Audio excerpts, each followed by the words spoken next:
Yeah, can you check me now? No worries.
Are we good?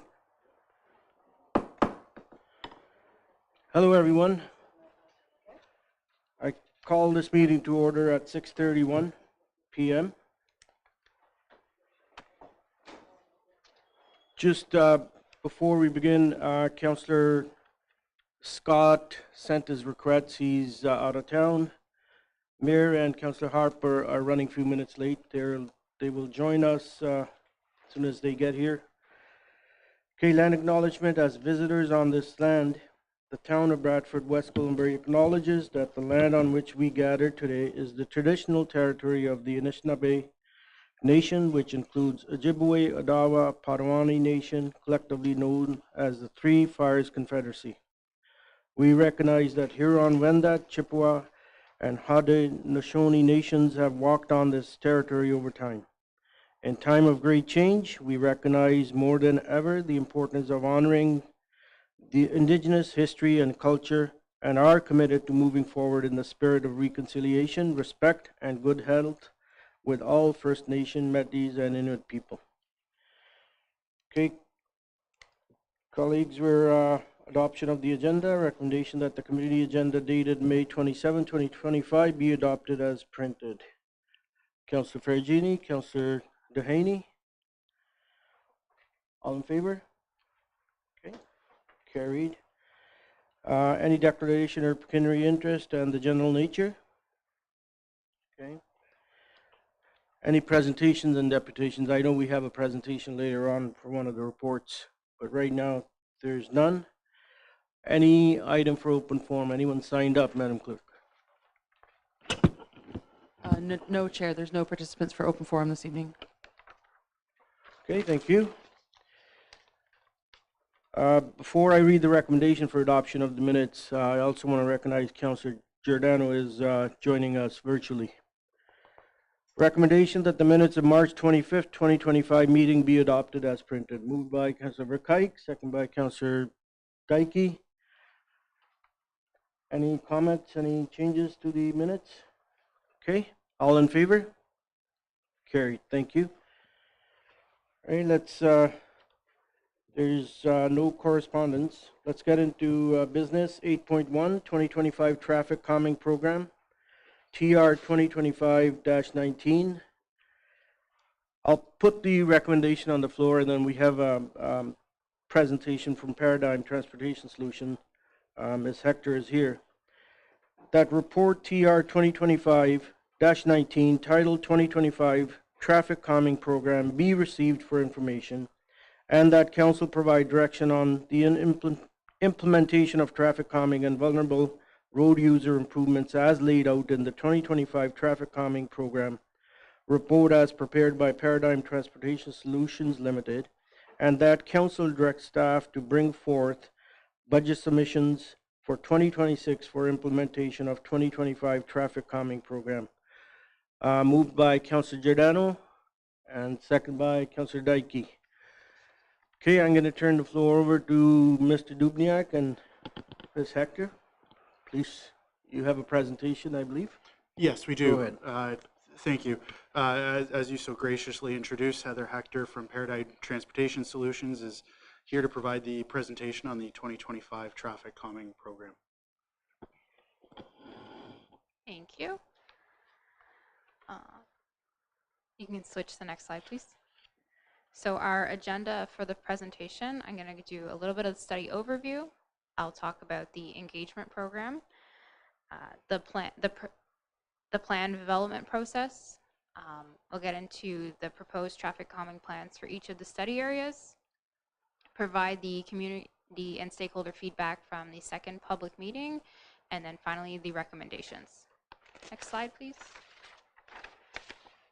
So as you know, the town retained Paradigm to undertake a holistic review of Langford Boulevard, Miller Park Avenue, West Park Avenue, Summerlin Trail, and John Street in response to speeding concerns and the process set out in your traffic mitigation strategy. So below you can see the process. The first step is receive and filter. The second is screening and ranking, which the town completed last year. And then this project focuses on the design solution and presenting to committee for ultimately to implement next year. Next slide. So a bit about our engagement program. We used a number of tools to engage with the public, starting with the town's website and social media. So we had a dedicated page with all of the information for the project as well as the notices. Those went out through social media. We had a public information center in March to present the existing conditions and gather feedback. You can see on the side we had 13 attendees and received 3 comments. We presented this information at the last SIC meeting in March.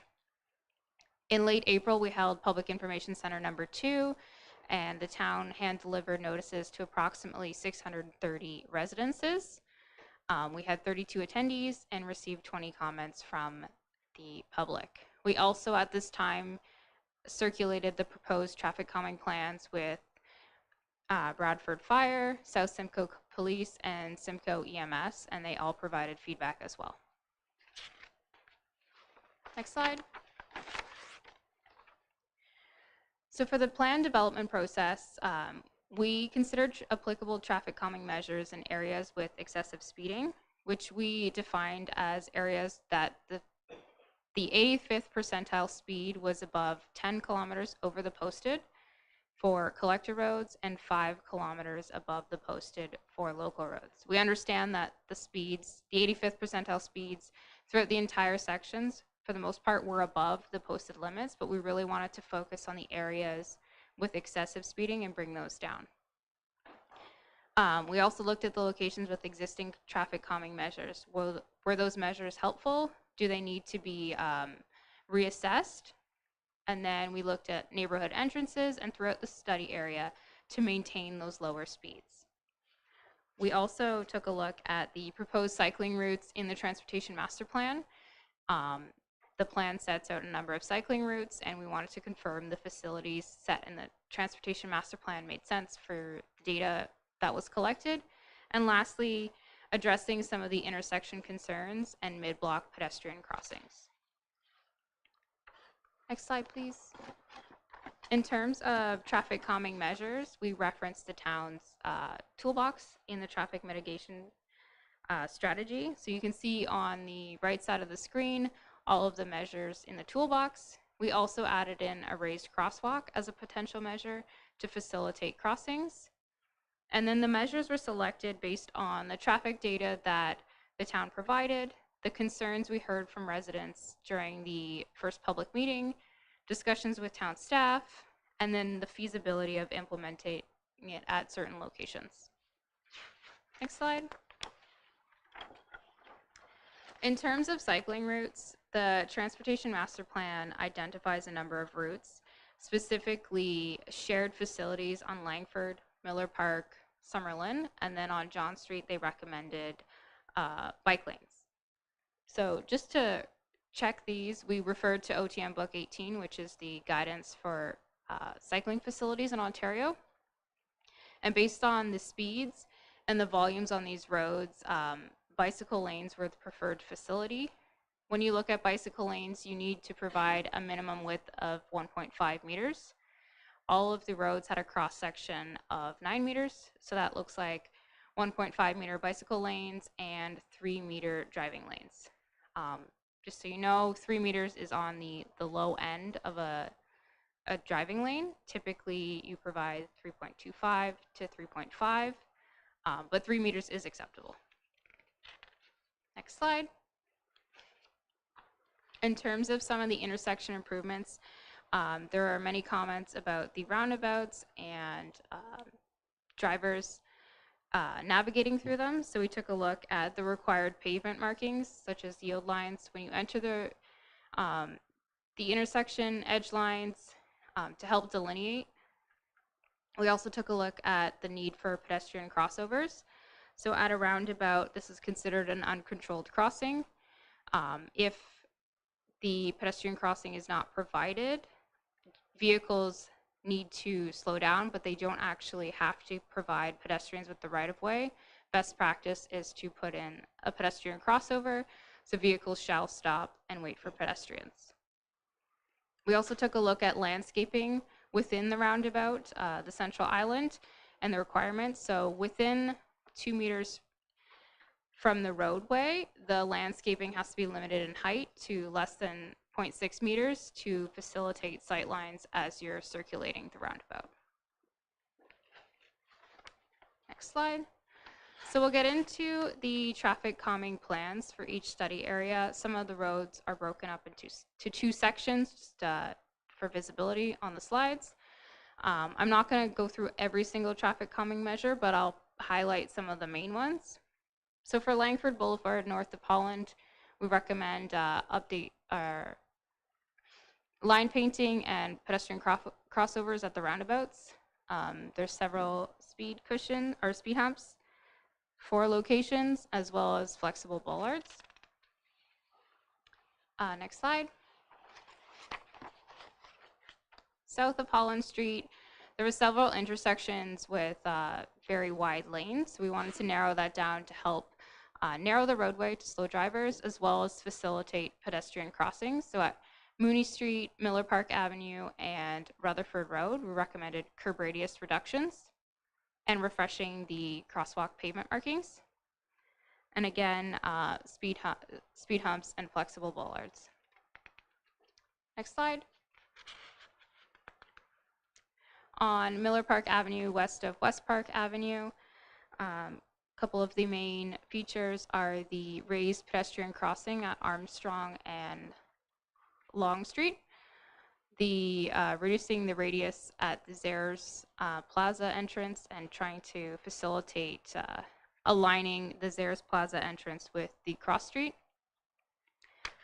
Again, at Langford Boulevard, and then near the EMS station, not putting in speed humps, but speed cushions to help with emergency response times. Next section, or next slide. East of West Park, not as many measures here, but speed humps and flexible bollards, as well as some upgrades to the Magini Avenue intersection. Thanks. Next slide. On West Park Avenue, north of Holland Street, again at the roundabouts, the crosswalk markings and pavement markings. At the Huron Lane, a raised crossing where there's an existing PXO to facilitate trips to the school. And then speed humps. Here we recommend keeping the ASC camera in place until such time that this traffic calming plan is fully implemented. Next slide.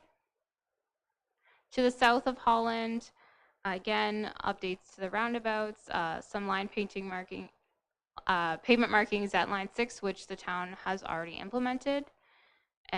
Same with additional pavement markings at Outlook Avenue, and then speed humps as well. Next slide.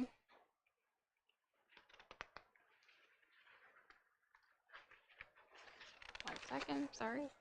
Trying to return. Similar features at Summerlin Trail. I will note that for all of the study areas, we recommended painting center lines and edge lines, which help narrow the roadway. Instead of providing them 9 meters, the travel lane is only 3 meters in each direction. So it follows the same guidelines as the cycling lanes, except for these would not be signed as cycling lanes. They're called urban shoulders. So the existing on-street parking would remain. Cyclists could choose to ride in them, but they are not a cycling facility. Next slide, please. And then the last study area was John Street. So at the public meeting, we presented this first option because through the initial consultation discussions with staff, cut-through traffic was one of the main issues in the area. So here we've proposed diverters at John Street and Nelson Street, as well as Scanlon Street and Nelson Street. So what this means is that vehicles traveling, when they reach the diverter, they have to make a 90-degree turn. And then they're forced back the opposite direction through the neighborhood. And to travel through the entire neighborhood to get out, if you're going north on Nelson and trying to get to Barrie, you have to make a very convoluted route to get to that destination. So it stops vehicle or motorists from traveling through the neighborhood, but at the same time, it causes residents of the neighborhood to take convoluted routes, and we did hear a lot of feedback against this, for and against this, especially due to the congestion on Holland Street. Several people said this is nice to get cut through traffic out, but without any measures done to reduce congestion on Holland Street, it's going to make Holland Street even worse. So for John Street, we provided a second option. Can you switch the slides, please? Which is 2. So instead of diverters, it's just putting in speed humps to slow traffic down. And because John and Scanlon are parallel, these measures were proposed on Scanlon as well. Next slide, please. So on the slide, you can see a little bit of a word cloud of the feedback we received. So traffic and speed were some of the main pieces of feedback, and we did receive a lot of feedback regarding the diverters, hence the second option provided for John Street. At the public meeting, we provided the option of both cycling lanes and urban shoulders. So we received feedback both for and against that. People like the dedicated facility for cycling, but people were upset about the loss of parking if we went that direction. Urban shoulders help facilitate the parking requirements. Next slide, please.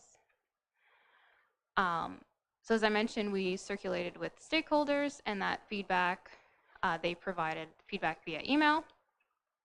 They recognized the road safety benefits of the proposed measures in terms of traffic calming and slowing vehicles down. There was some concerns about the adverse effects, especially due from vertical deflection. It impacts response times. It can add additional wear and tear on vehicles, and it can also reduce occupant comfort. In some of these cases, like near the EMS facility, we changed to speed cushions, but speed cushions could be an option throughout the entire plan as well. And then they did provide concerns about the diverters and the impact to response times given the congestion on Holland Street. Next slide, please. So in terms of recommendations, the recommendation is to approve the proposed traffic calming plans and to implement as funding permits. I know the staff report provided some cost estimates, and it might not be something that could be implemented all at once. So in that case, the traffic calming plans should be implemented based on the relative priority of each roadway segment. Those were ranked within using the TMS criteria. But you need to remember that the measures are designed to work in conjunction with one another.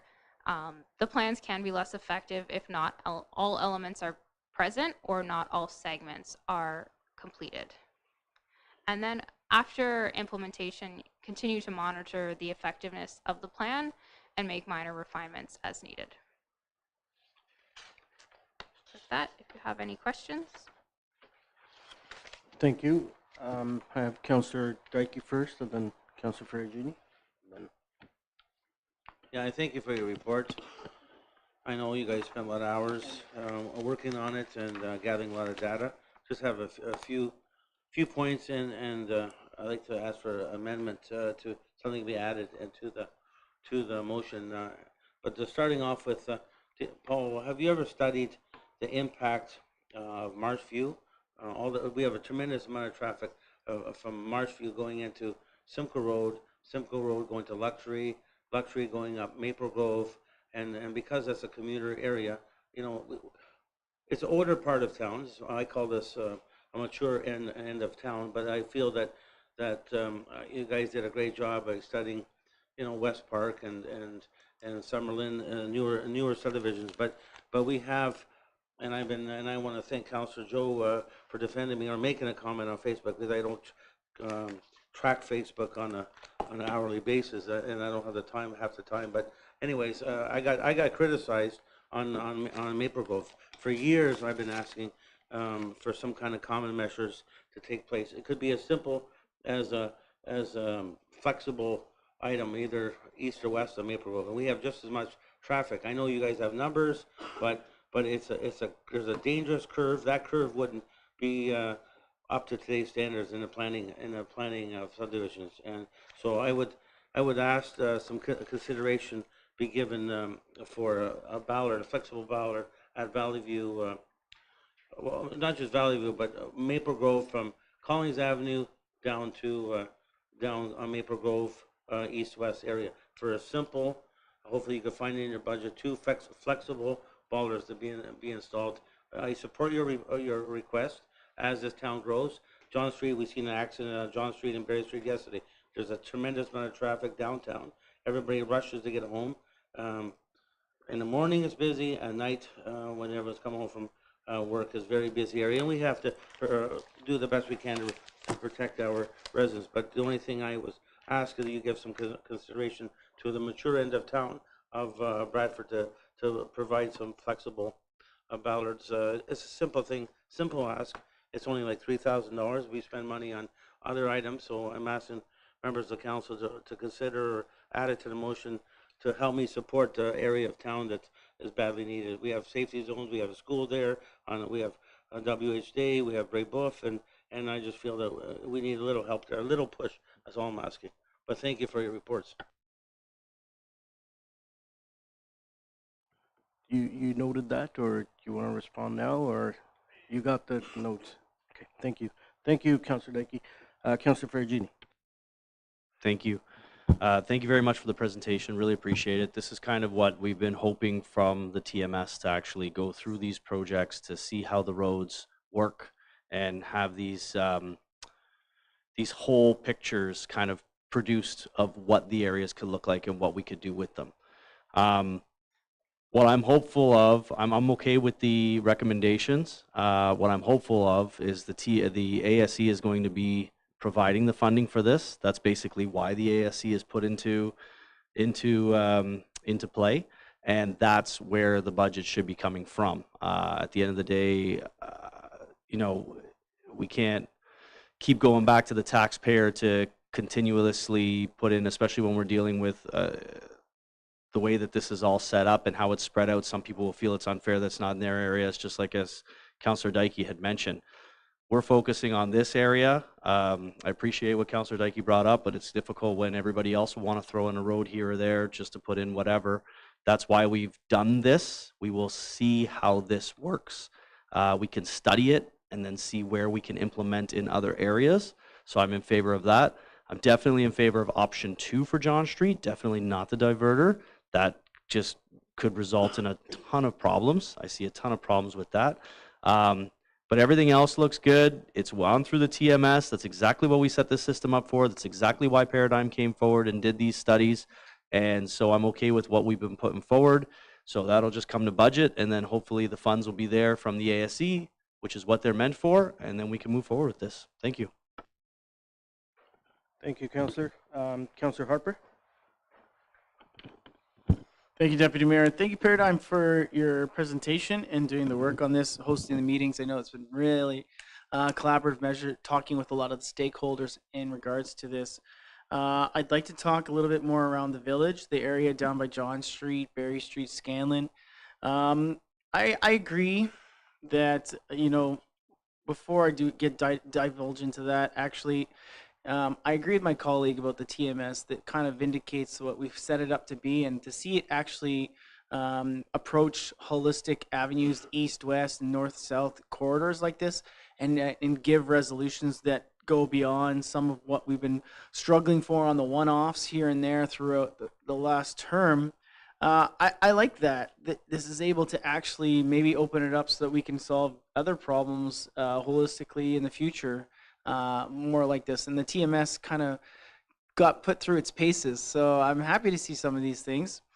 When it was talking about John Street, the 3 speed humps just west of Berry Street, there was concern that the 3 speed humps maybe were too much, and I know this is kind of weird for me to say this, but maybe we'd reduce it down to maybe 2 speed humps and 1 speed cushion, or maybe all speed cushions. I would like to see maybe a flex in there. Maybe we start with the 2, and if there is a third needed or a speed cushion, then we can increase that. I think that would be a great compromise, especially with a lot of the traffic and residents that heard through there. I know it's designed to actually deter, you know, the people cutting through and stuff, but the 2 already might do that alone.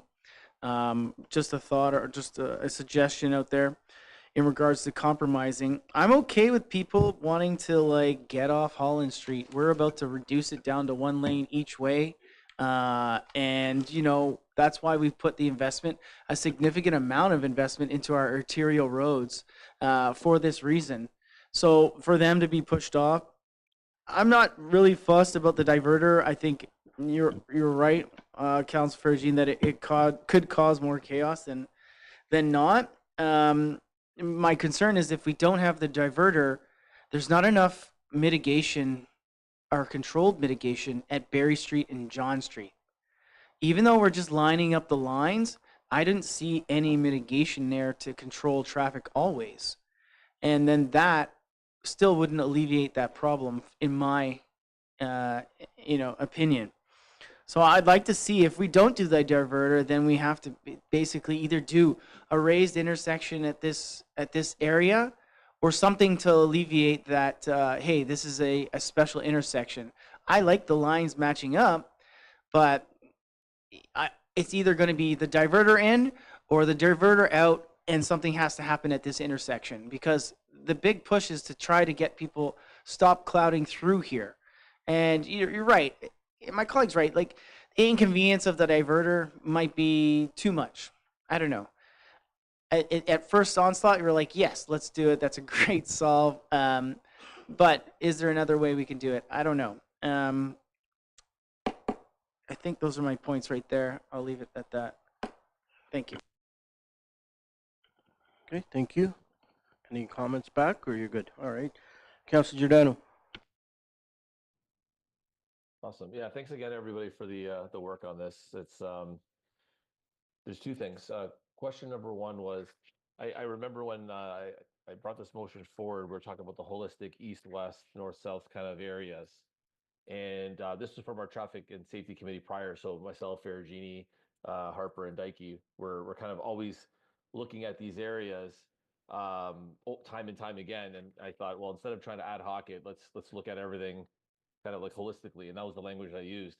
But in there, I went back and I listened, and both in the traffic safety committee, but more importantly in council, the direction was also to include Blue Dasher and Northgate. And I mentioned that in the last time this came and that was omitted. I just don't know why. Just wondering what the issues were with that.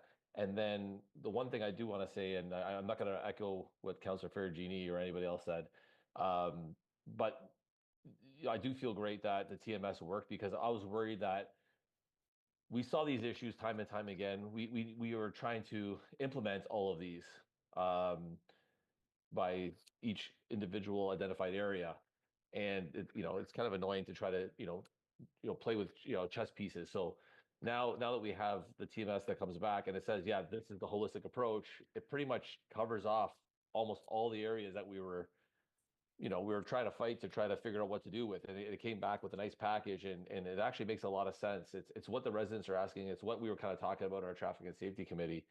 So I fully support the options. The one thing that I also want to ask was, and this is why I wanted Blue Dasher Northgate as part of it, was we already started it.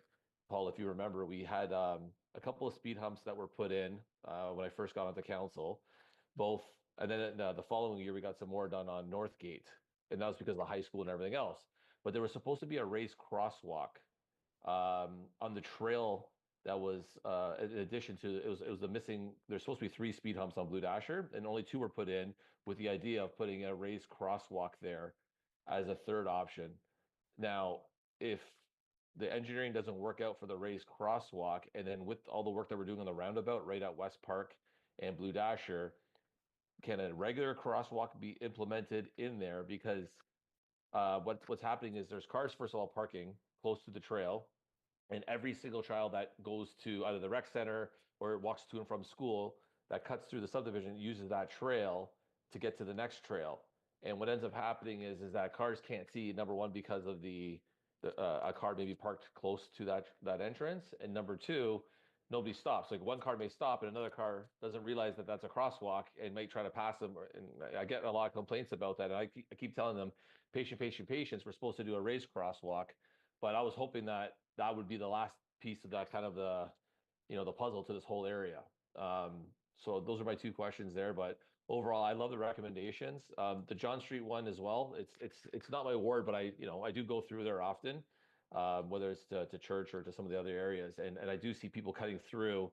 And the diverter option, to me, although it'd be probably very effective, I'm sure the residents were pretty strongly opposed to it. So I support the residents on going with option 2 on that.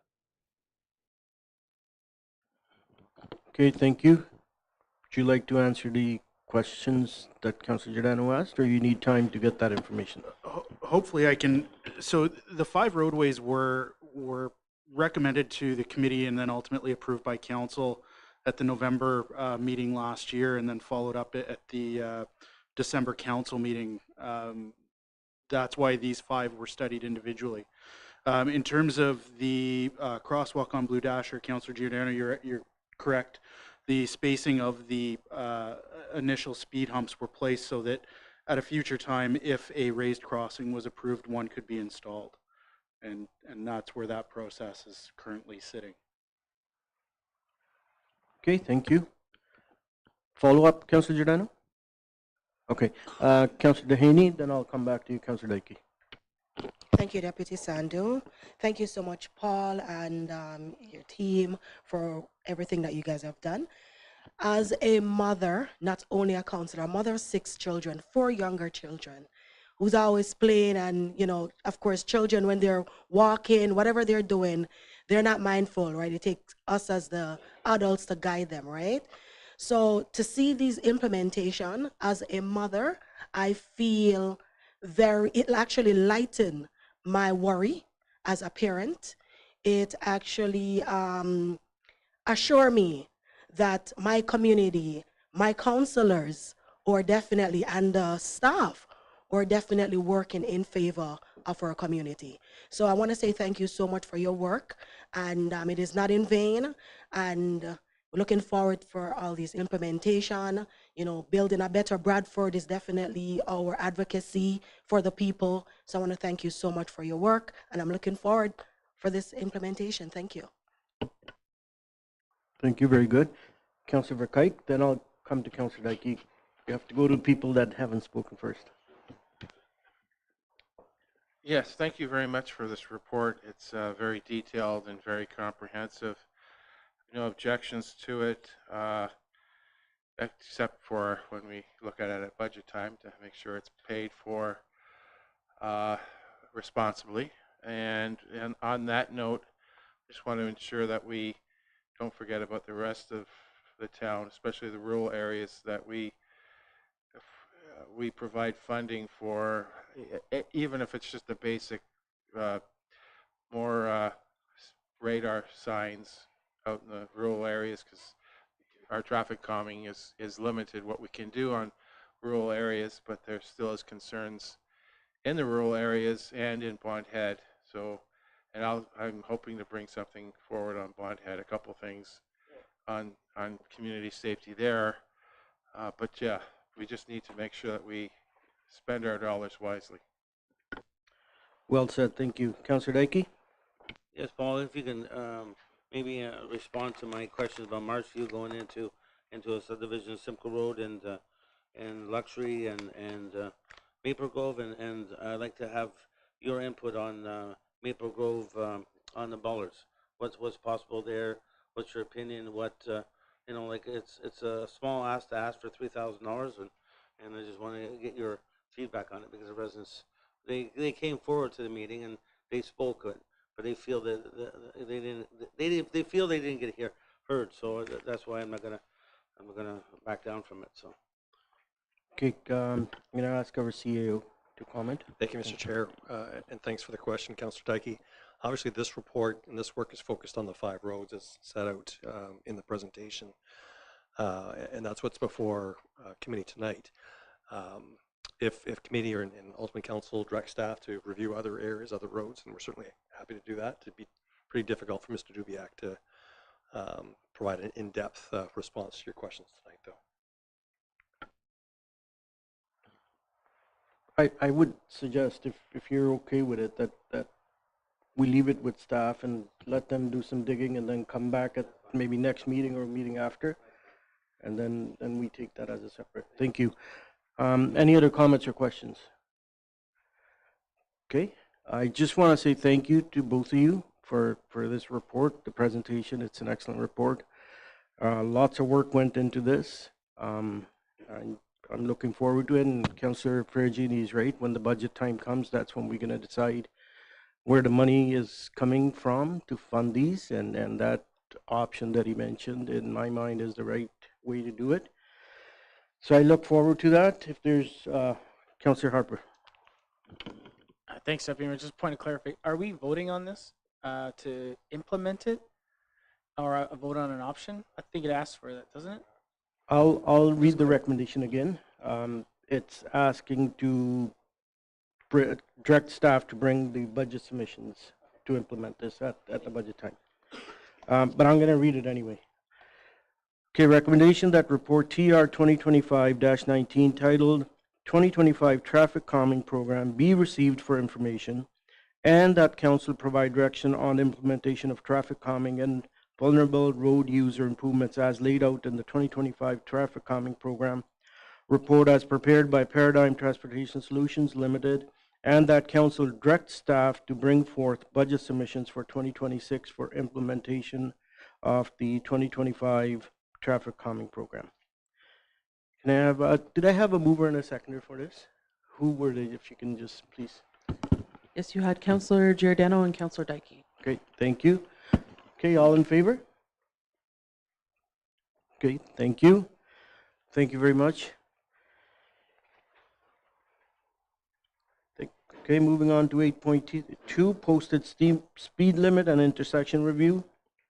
Recommendation that TR 2025-18 entitled Posted Speed Limit and Intersection Review be received for information, and that council approve a 70 km/h posted speed limit on Side Road 10, Line 5, SWAR, from Line 6 to Coffee Road, and that council approve a 60 km/h posted speed limit on Line 6 between Side Road 10 and Simcoe Road, and that council approve $2,000 from the 2025 Community Safety and Traffic Congestion budget for required signage, and that council approve the necessary modifications to schedule the rate of speed of traffic bylaw 2014-91, maximum rate of speed 60 kilometers per hour for line 6 from side road 10 to Simcoe Road, maximum rate of speed 70 kilometers per hour from side road 10 from line 6 to line 5, and for line 5 from Coffee Road to side road 10. Moved by Councillor Harper and Councillor Verkuyk. Questions or comments? Very good report. Okay, sorry. Go ahead, Councillor Fredgini. Thank you. I was pointing at Ben because I know we were talking about the different speed limits in the area, and it's brought forward and it makes sense, and it's good that we're implementing this. That's why I was looking at him because he brought it up and maybe he had a comment. But anyway, if there's no comments or questions, all in favor? Perfect. Carried. Thanks. We're doing good time. All right. 8.3, Fletcher Street to Fox Run Pathway, TR 2025-13. Recommendation that report TR 2025-13 entitled Fletcher Street to Fox Run Pathway be received for information, and that the committee select option, there's 4 options in the report, to recommend for council approval, and that the subsequent cost be allocated through the 2025 Community Safety and Traffic Congestion Budget. Moved by Councillor Harper, second by Councillor Dehaney. Comments or questions? Councillor Giordano, go ahead, please. Yeah, so with me, I was looking at these options, and I apologize. I didn't have a chance to speak to the ward councillor about this prior to this meeting. There's 2 options I like. I'm a little bit curious maybe with the ward councillor if he has any information based on what the residents and stuff like that, the preference is, or if he has any additional context. I just want to make sure before we start looking at decision makings, if there's any insight that he can maybe help, help me make a decision on. Well, you were the next one to speak anyway, so go ahead. Thank you, Deputy Mayor. Thank you for highlighting that, Councillor Giordano. Let me talk a little bit about the facts of this intersection here that most of you guys read. There's no pedestrian infrastructure to cross at this area, and it's on a curve, which has limited and visibility issues for the road bend. The traffic on there is around 2,900 vehicles a day on Fletcher Street. So obviously, it's quite a large number of volume, much like what we saw coming through Northgate all the way up Fletcher down towards Queen Street or Berry Street. The proximity for the intersection there prevents like a formal PXO installation because it needs to have it's only 32 meters from the installation or from the intersection. I think they need around 200 meters in that gap, or 400. Yeah, 40 meters. So we're short. 8 meters. The one thing that it sits in between, I believe, 3 residents' house. We had a chance, the deputy mayor, myself had a chance, along with the deputy CEO, to actually speak with one of the residents there. The major concern is option C. They do not want the sidewalk to extend into their boulevard. When I look at, that means option B or D really are the ones that to consider here. And if I look at the option B versus option D, I would vote for option D for the safety perplexity adding towards the children and people walking on the street. If you're we have enough space here on the roadway. It's 11 meters, so it actually has a lot of space that we could utilize here, where everybody wins. We don't take away the boulevard from the residents. We use the space there to use more of a calming measure to narrow the road. And when we do actually implement the pedestrian path, instead of having the actual dividers, the curb in the current road space has a better protection. It gives the maximum protection, and it directly controls the crossing of the road. There's no confusion to cross there. It's to head strictly barrel left, go straight down towards Fletcher and Northgate.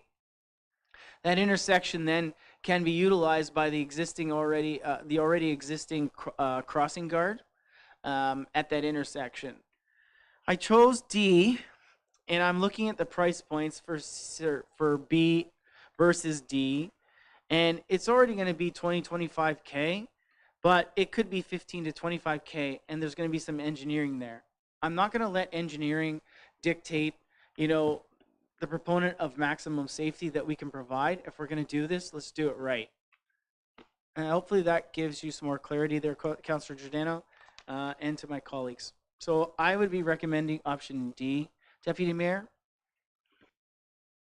Okay, thank you. You were one of the movers or seconder. Can you please help me here? Who was the mover and the seconder? It was Councillor Harper and Councillor Duhaney. Okay, so option D is on the floor. Any other comments or questions? Councillor Kike? So option D is a sidewalk on the street with a barrier? How does that work? Okay. I'd like further.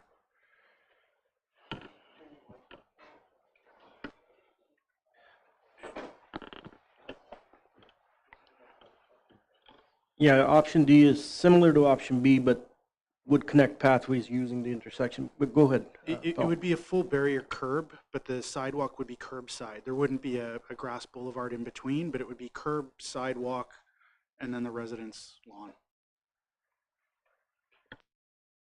So at the driveway, would there still driveways? Would there still be a curb there at the drive? There'd be a curb depression, like it would be like a normal sidewalk. Okay. So will it stop a vehicle from running into a pedestrian? There'd be standard barrier curb where it could be, not obviously where the driveways are. In your opinion, what's safer, C or D?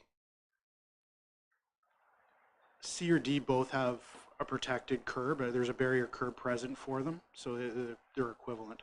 If anything, the narrowing of the road through D at the bend, the road's quite wide. It's over 11 meters, and then narrows down towards the intersection. So anything to narrow that traveled pathway of the road is a benefit. With this option, the property owners on that side does not lose any of the lawn space they have, even though it's town's right away. Correct. They would retain their full driveway lengths as well as their lawns as is. Okay, thank you. Councillor Giordano.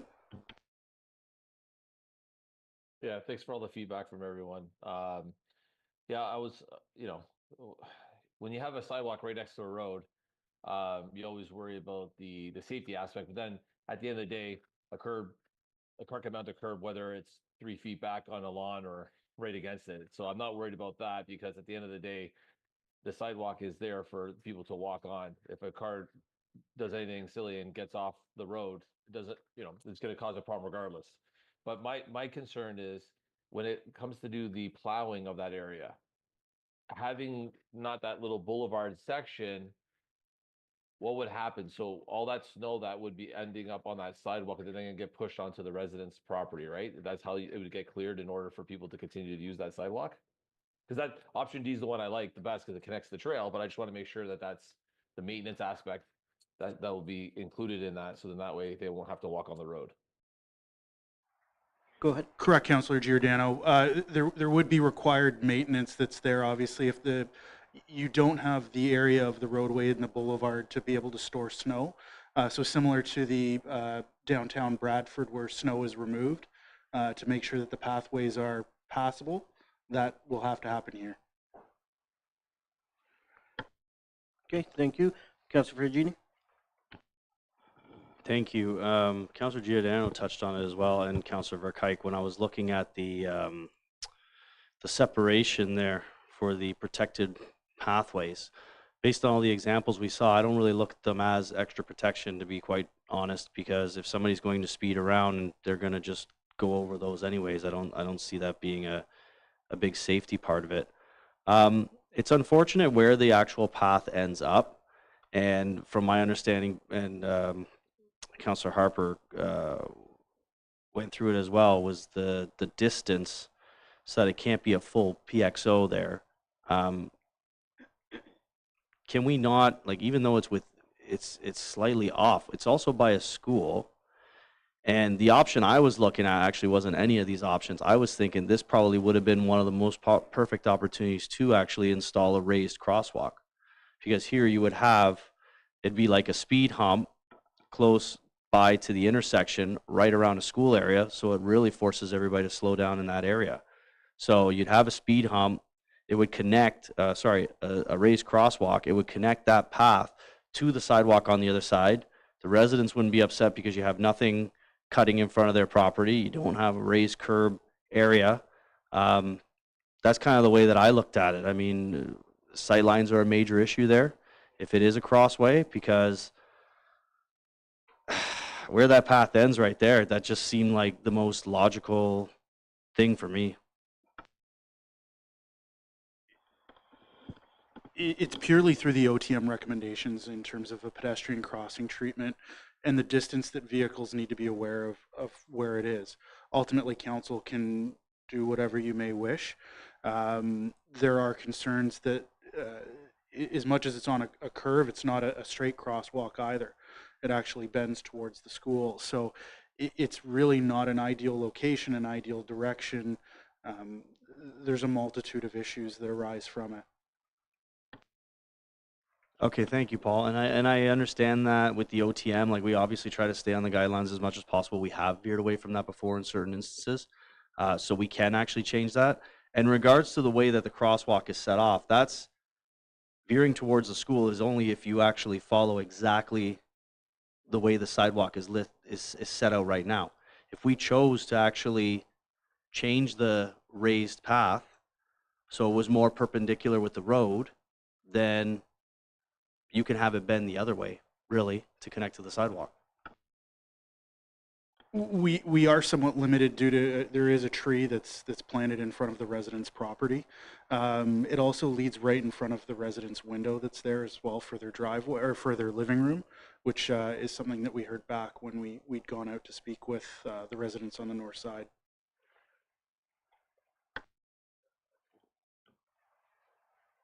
Okay. Yeah, when we met with the resident, with Mr. Ramdio and us, it was brought up because I think it was you that asked for that, and we were told that there's some engineering challenges with the road design, but also something to do with the drainage. I don't know the whole thing, but that's what was raised. Councillor Giordano and then Councillor Verkuyk. Yeah, Councillor VG, you brought some amazing points up too, and that was one of the considerations. The one thing out, if this was our regular old school traffic safety committee, we could be bringing up a map right now, and if you driving from Summerlin all the way to St. Marie every single day for 5 years and taking my kids to school, what you'd see is the kids would all be walking along that area where they're actually looking to put the sidewalk in, and the reason is that when they cross over there on the south side, that's on the south side of the entrance to the school of Teresa. So if you were to have everybody cross the road or change where the crossing goes, you now have to cross back over the driveway exit from Teresa. So it starts bringing in all these logistical kind of issues. So it's one of the I was kind of laughing, like it's an older school, it's an older area. This has been established for years and years and years. I think it's a pretty crafty approach on how they use the system to try to find the best way. My suggestion is, will the crossing guard also now be on the south side? So as they come down that sidewalk, they're able to, use the crossing guard to get across the street to then enter into the school grounds. Okay, good point. Councillor Verkuyk. Yeah, just two comments. One is I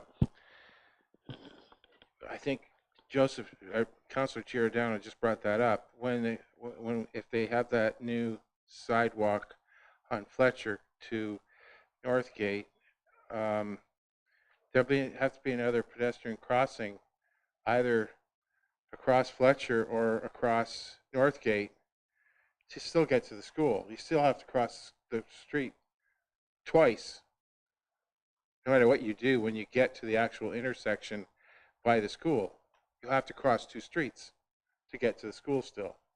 Now, there will be a crossing guard there during the morning and afternoons, 5 days a week. Otherwise, it's you still need to look holistically downstream what's going to happen. And then it's just another, and if you want to comment on that, but I also, while I'm at it, there's another similar pathway, 10 houses to the east, connecting Fox Run to Fletcher. Have we looked, is there any issues with that one? Even though I realize it's a straight run, but this kids still have to cross the road there. And was that brought up at all? So two things. One is, what are we going to do at the school itself, and what are we going to do farther east, if anything? Okay, Paul? The further east pathway was mentioned, and you're right. It's on a straight section of roadway. If ultimately anything was installed there, it's quite a bit easier than the area we're looking at now. The big push from parents and pedestrians was that southern location. So that's why we focus primarily on that for this report. What about by the school itself? You're directing traffic on the south side of Fletcher at the school, and they have to cross twice to get to the school property. Correct. Ultimately, anyone that's coming out that path is going to have to cross twice to get to the school.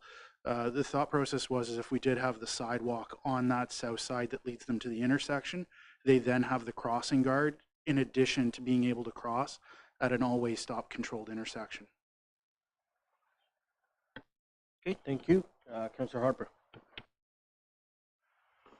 Thanks, Deputy Mayor. Good points. Yeah, you're right in saying that when we did speak to the resident there at our residence, I brought it up that we brought this engineering aspect up that Councillor Perugini mentioned to have a raised crosswalk there. Essentially, the engineering and the sight lines issue was a huge deterrence to that, especially with the amount of vehicles. I was just driving there just now on the way to here from the detours, and I saw a resident having to like skip through cars that are still parked along that one side. And you couldn't see them because, one, the sun was in your eyes at this time of day. Two, there's actually vehicles on both sides of the roads leading up to it. So it is a really sharp bend, so the sight line does become a huge issue, even if you did straighten it out. And respectfully, like, that would have been the simpler thing to do. Much like the one that my colleague here is talking more east of that situation, that one's straight line. But this one was brought up when we actually got a review of Northgate and Fletcher. And this was one of those key areas that was actually brought in through a staff report. And so this is about 2 years now. We're looking at trying to get this moving. I appreciate all the comments, and it's great commentary and good suggestions. I do believe still D is the better option for us to move forward. And I agree with the staff here in regards to if they do have to cross twice, it's better to cross under controlled circumstances, especially at 2 times of the day when we see the largest amount of volume for pedestrian traffic. Okay, thank you. Any other comments or questions? We had a very good discussion, good report. The option D is similar to option B. Option C would connect pathways users to intersection at Northgate and Fletcher. This option, however, would add sidewalk and barrier curb in the existing roadway. This would provide a safe passage for road users, but also create a road diet as it would narrow the road from 128 Fletcher Street to Northgate. And the cost between both options, option C and D, was same, $15,000 to $25,000. Okay, Councilor Frangini. Thank you. Paul, in regards to where the money's coming from, it's taking it from the community safety traffic congestion budget, so it says it'll be utilized from there. What do we have left in that budget? And if we move ahead with this, will it be taking away from anything else that we were supposed to be doing at this point? Sorry, so right now within the budget, we have one item that's left incomplete from last year that we're looking to install in July. It's the PXO in front of St. Marie on Colburn. Right now, there's, I believe, 13,500 remaining in the budget for it. We should be under that. Other than that, there's two pending items. There's the posted speed limit report from earlier tonight, as well as this one. I believe there's $25,350 remaining in the budget. That includes what needs to come out for St. Marie. So it doesn't leave a lot of space. There is the potential, depending on the engineering costs, we'd have to come back to the committee looking for more funds to be able to accommodate that engineering for this crossing, should it go forward. Okay, thank you. Mayor? Thank you, Mr. Chair. Just a quick question, and I don't know if anybody looked at how many users use this pathway. Do we have a count on that? It fluctuates quite heavily. It is a well-used pathway, especially again during the AM and PM peak periods.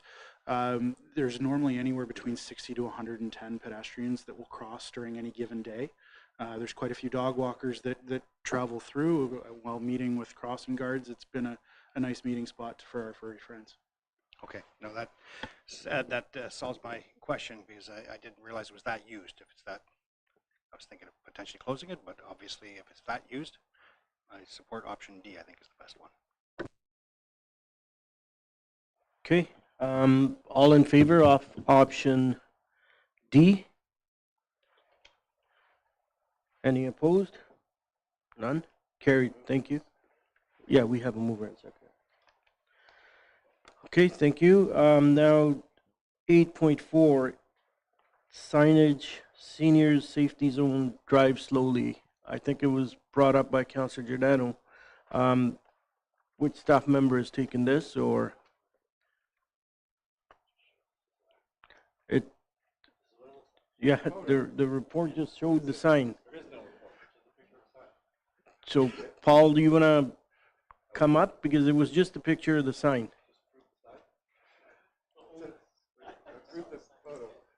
There was a costing request on the signs. The signs are $60 each. If there's a sign with the begins or ends tab, it's $75. That's Go ahead.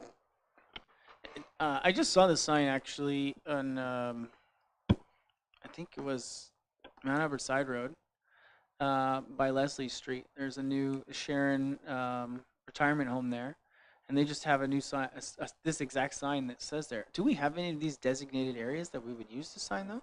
we do not have any designated with these signs. These are custom signs. There is Yep. no legislative backing for them, such as a community safety zone. But the town currently doesn't have any.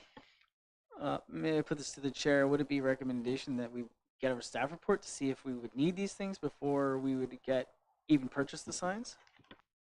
You read my mind. I was actually thinking of that because we got an email. I believe it was Councillor Giordano that brought it up. I'm not sure. And that was the only email. And after that, I just see this picture and I questioned it before the report even came out, and I thought it was going to come with something. That's how I would do it. But I'll go to Councillor Giordano first since he brought it up. Yeah, so that was kind of the concept was a couple of residents actually brought this to my attention. And it's funny, Harper, I drive by the same area you do daily, and I saw that sign too, and I thought, oh, that's exactly what they're talking about. So what ends up happening is I don't know how effective these signs are. I know there's no legislation around it, but as residents were bringing this up, saying there's certain areas where we have a lot of retirement homes, whether it's on Berry Street, we have some along I guess Holland Street and soon to be more. Whether it's on Langford, north or south. So the active seniors in the retirement areas, they're not the seniors of 30 40 years ago. They're out, they're about, and a lot of times they're walking. So having those signs, I would like a staff report to say, number one, what's the effective way of us maybe treating this, or is there any type of information that they can bring forward on the best uses or the best ways of implementing these before we go ahead and make any decisions. That was the whole purpose of having us come to this again, if it was our old traffic safety committee, we'd be jamming on ideas right now, and then we'd kind of direct staff to maybe bring it as a staff report. So I assume that that's kind of how we're still doing things in this type of a format. So that's why I wanted to have it added to this agenda for all of us to discuss and to say, hey, what's the best approach for it? Because frankly, I'm not an expert, and nobody else on council is. That's why we have the staff, and we need to figure out what the best way is to see if this is something that we should do or we can do. Okay, yeah, the proper way should be to recommendation from this committee to ask for a staff report. I'm going to ask our CAO to comment. Thank you, Mr. Chair. Councillor Giordano is correct in that there, as Paul pointed out, there's no legislative basis for this, no warrant program. But certainly if, and the purpose of having, although just the photo, but at least the item on the agenda is to have this type of discussion to see if there's enough interest amongst the committee to look into it deeper. And if that's the direction, certainly staff can do that. We can look to see if other municipalities have adopted some kind of criteria for establishing the senior safety zones. Look to see if there's any other direction out there that we could base something on, and then we report back to the committee. Councillor Dykey? I'm all for that. If staff would bring us back a report, identify some of the areas, because I could see some areas of town where this is very beneficial and is important. So just respect to our seniors, I think this is worthwhile looking at, but I'd like to see it for the report. There's areas of town definitely that can be beneficial, but I also would like to have some information from other municipalities. Joe and Nick mentioned about East Gwillimbury, I guess you guys are referring to, but just to get some information from other municipalities, how other people deal with this and why, and enforcement, and just some more background information. But it's great. I support it. Okay, can I get someone to put a recommendation on the floor? Councillor Giordano, go ahead. Sure, if I can ask to make a recommendation for staff to basically look into other municipalities and the potential implementation of the senior crossings and senior crossing zones in our community. Okay, seconded by Councillor Harper. Any further comments or questions? Oops. Okay, all in favor? Okay, thank you. All right.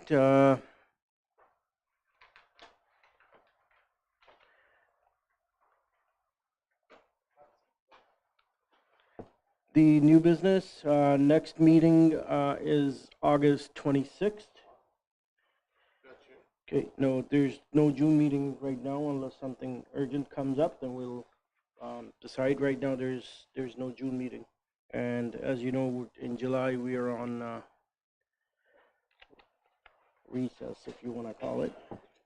Okay, and any agenda items that you would like to bring it up, please send it to the clerks. Okay, with that adjournment, recommendation that this meeting is hereby adjourned at 7:37 p.m. Moved by Councillor Harper, Councillor Dehaney. All in favor? Carried. Thank you, everyone.